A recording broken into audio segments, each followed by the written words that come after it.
Nalobi nda kwanza la babomba biloko ba paisika bana lokoso batalite ba kojotola.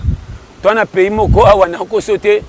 bozo pekisa batu corona kutu mutuloko la ngana osenga corona yezo atanga. Po na luka ko miboma na kokaka te. Corona ekuta nanga na kende kaka po difficulté leki.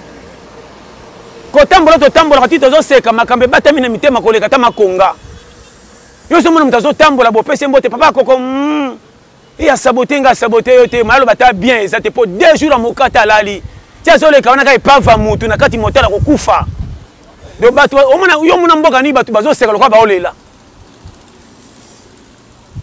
tambwa na nzela batu tubilongi kanda kano ndire batiki matanga na ndako